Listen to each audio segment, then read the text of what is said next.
All right, welcome to the Kiss FAQ podcast.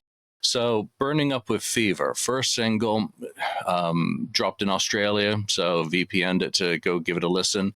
And the thing that immediately struck me, and it was something that Ken, one of the content creators in the Kiss community, pointed out, that he said on the FAQ, he didn't think that sounded contemporary. He thought it sounded like a modern treatment in some manner. And that immediately was the same as what I kind of thought once I heard it in full.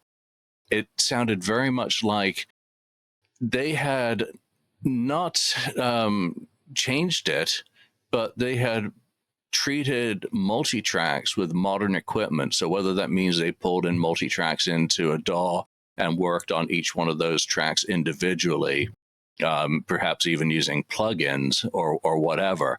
It's definitely, to my ears, more of a remix than a remaster. It's not a remaster. The mixed down reel for the reference mixes that I'm aware of had a edit of that version. It chops off, I think, 3 of the 4 ending repetitions of little guitar noodle followed by the chorus again. So what I like, Universal has left the studio banter intact on that track. So at the front and back, you can hear, Ace talking at the end. I mean, fortuitous considering. And then you get more of the intro before Gene's growl. So to me, that gives it more character. That gives it more kind of context.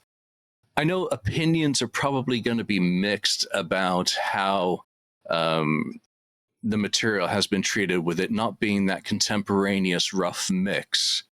And there are distinct differences between what we've had in the collectors community, the horrendous quality. It's pretty poor quality. Good enough for a demo collector to at least say I've heard a demo from 1975 of that song, but certainly not good quality. It was junk. So I'm referencing material here that's better than that, that transfer that circulates, simply for the fact to illustrate the difference between the contemporaneous flat mix, which sounds very much more like minimal effort was put in to mix that material. It's just the bass, it's the 2 guitar tracks, lead and rhythm, drum and vocal.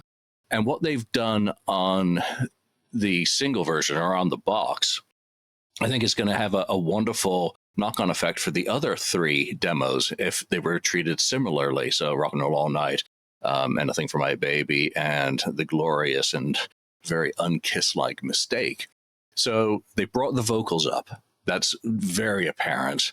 They've done something with Paul's guitar, and I don't know what they've done to do that. I can't speak technically to any of the studio magic that may take place, whether it was a digital workstation, whether it's a plug-in, how they're treating those recordings or those tracks. It doesn't sound like they'd be able to take a mix down reel like I'm referencing and make those differences through EQ. Now, that's just technical mumbo jumbo to most people, and I don't think anyone's really going to care. But they've smoothed out what were really gritty, ballsy rhythm guitars. So that's different. The drums sound fuller, more rich. That may just be a quality issue, and going back to potentially 2-inch tape versus 1/4 inch. There's a little bit of reverb on Gene's vocal, or so it sounds. Or again, it can be a clarity issue from them having top-notch gear to do a transfer from multi-track. So it's a massive improvement, is the point. I'm being very long-winded because I get really excited about this. It's a huge improvement. I do have a little bit of a problem in them calling it a studio demo within this context. If they have, run it through a DAW, if they have used plugins or anything on the instruments, I think it would probably have been more fair to call it Studio Demo 2025 Remix. Just to be pedantic, 99.9% of people are not going to give a toss about that differentiation between the two. So let's jump into the audio just to do a compare. On the top of this little video file, you're going to see the audio, the WAV file for the new version that just came out. I'm not playing the whole track. I'm jumping between both of them to respect copyright. And this is strictly for educational and review purposes. So fair use is claimed, and fair use is what it is. just so you can get an idea in the difference of sonics as we go through this latter part of the song, you'll see how much is left on the box set version versus what faded out on the existing circulating mix down edit, or however we want to call that thing. So, all right, so let's pull up this file.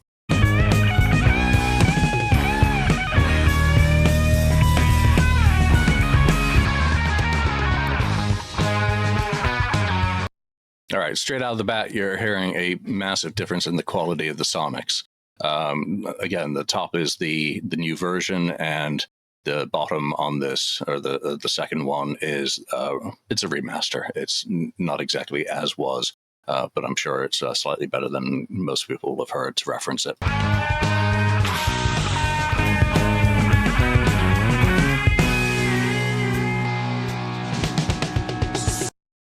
So coming out in the back there, you can hear Paul's crunchy rhythm guitar as well. And just as it came out of the vocal with Gene's like exhale breath, you could really hear how full the sound now is. So kudos to the engineer who did that work on the new track.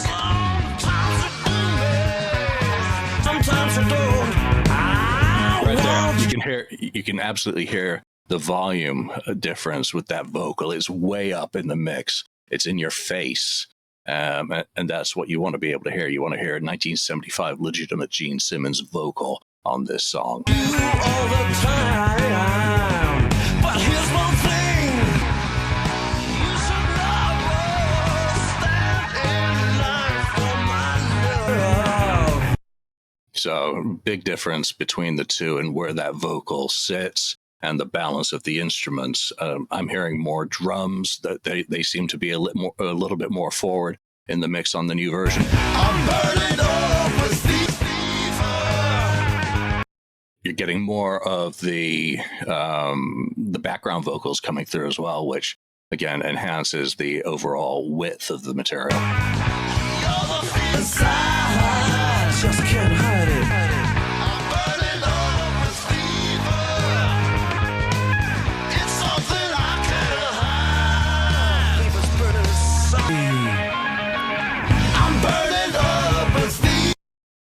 All right, so let's just fast forward a little bit to keep that fair use applicable. What we're going to come into is just the start of those. It's 3 repetitions of the end, actually, or actually it's 4, like I said, but 3 bits of guitar noodling separating them as we go. So in here is where you can really hear the difference in Paul's rhythm guitar. And again, I'm assuming that's Paul's rhythm guitar. That is like raw. That is crunchy. That is... I can't decide which I like better. I like how... Well, let's play it. I'm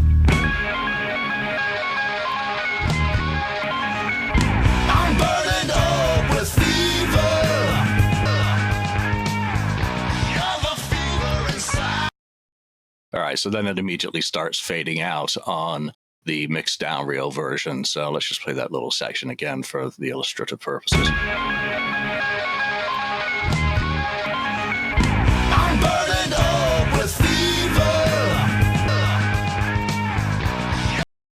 All right, so I mean, you can tell the difference between those two, and again, the bottom version on there is not a horrendously generated copy or one that comes from a cassette tape that's got a crappy pressure pad by being transferred by someone who doesn't give a shit, isn't checking that all the mechanics are working before they do the transfer. A little bit like that Alive Nashville recording from '76. The tape had basically it was missing its pressure pad, and it had a sticky uptake reel.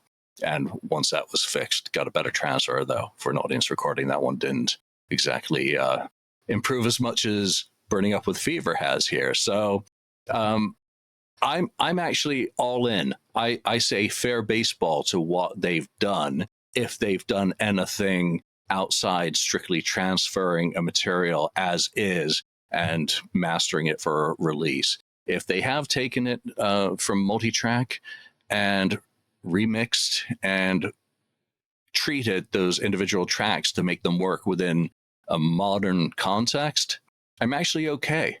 And that's surprising. What I would, I think, also have liked is, being the greedy bugger I am, is for them to have included a direct transfer of a mixdown reel with those. So call those, like I said, Studio Demo 2025 Remix, and also call it, 1975 Mixdown Edit, so that people could compare, because they've done a great job. They did that for the Destroyer box set as well with one of the versions of Beth. They went back in and completely reimagined it in some ways. And Bob had done similarly on Destroyer Resurrected when he went back and revisited that, I think, in 2012. So, box set out now, is currently an exclusive only on Kiss Online. So head on over there. For a moment, you can just press play and forget what's going on in the world or in your life perhaps right now. Listen to a glorious solo. Listen to a hungry band who were on the cusp of the ascent to what was going to become stardom, and later on down the road, superstardom. So thank you, Universal Music, and all of those involved in bringing Kiss fans the Dress to Kill Super Deluxe Edition.